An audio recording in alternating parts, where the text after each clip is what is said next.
You're ready. Okay, I'm going to start today with a little song, and you're welcome to join in if you know the words. You don't want to go to war with the Shockers. Don't start no stuff, won't be no stuff. That's right, the Shockers are now in the Final Four, and it's thanks in no small part to head coach Greg Marshall. I've been attending nearly every Wichita State game for the past 7 years or so, home game I should say. And I've really seen the progression that the program has taken under Greg Marshall. So today I'm going to explain what makes Greg Marshall such an outstanding coach and why he can be labeled up there with the Coach K's of the college world. Basically, there are three. I'm going to split my speech into 2 main points. The first is going to be covering the 3 criteria that every great head coach should have. And my second main point is going to be discussing why Greg Marshall meets those 3 criteria. Okay, going on to my first point. Every head coach who wants to aspire to be great needs to have 3 characteristics or 3 abilities. Their first ability should be they should be knowledgeable and have the proper experience to make effective strategies and game plans when preparing for a team. So basically this means maximizing their own team's strengths and at the same time minimizing the other team's strengths. So getting the most out of your players and really settling down the other team. The second ability that a head coach should have is he should be able to have a solid recruitment job. This is essential.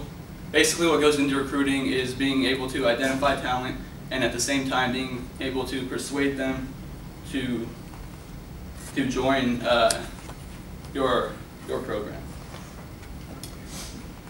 This is essential for creating a bright future and establishing the program and making sure it's consistent over time.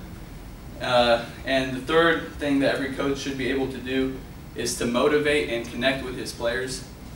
So if you are really great at motivating people, you're going to get the most out of them. Players who are motivated by their coaches are going to more likely to reach their full potential. And at the same time, players who can connect with their coaches will more effectively listen to their game plans, and it really progresses the potential that they can meet. So, going over my first main point again, every coach should be able to make effective game plans, should be able to recruit, and at the same time should be able to motivate and connect with their players. So now going on to my second main point, how does Greg Marshall meet those? Okay, so the first thing was having proper strategies and game plans. So he's done it in every game in the NCAA tournament this year, whether you look at Pitt, Gonzaga, or LaSalle. But I'm really going to focus in on Ohio State, the most recent game. And his strategy in that game was really amazing, actually. He tried, basically they have 2 really great shooters, Deshaun Thomas and LaQuinton Ross. And their point guard, Aaron Kraft, he's a little shaky on the perimeter. So what they did, every screen, Marshall instructed his players to go under on Kraft, so to make him more of a shooter. And at the same time, they wanted to crowd and chase over the screens on Ross and Thomas. Now, according to ESPN.com, in 2013, this actually led to Kraft going 2 for 12 from the field, Deshaun Thomas going 8 for 20, including 0 of 6 from three-point line, and LaQuinton Ross going 4 for 12. Those are really low shooting percentages for otherwise outstanding players. So clearly Marshall had an effective game plan against Ohio State. Second, Marshall has done an excellent job recruiting throughout his tenure here at Wichita State. And if you look to this year's team, you can see a few prime examples. First, we're going to look at Malcolm Armstead, which he's a transfer from Oregon and he's a senior now. And according to Jay Hart's article on Yahoo Sports from March 31st, 2013, Marshall actually transferred from Oregon where he had a full ride scholarship and paid his way through Wichita State just because he believed in Marshall's program and he wanted to be a part of it. Moving down, we have Carl Hall. Carl Hall was a JUCO transfer, So they scouted him, they scouted junior college games, identified the talent, and at the same time persuaded him to come to Wichita State. And the third example would be Fred VanVleet, which is, he's a true freshman recruit. So rather than Armstead and Hall, who transferred, they got VanVleet right out of high school. So clearly he's really great at the recruiting job. He can get them from top-notch schools, JUCO colleges, and also just true freshmen. And lastly, Marshall is really effective at motivating his players and connecting with them.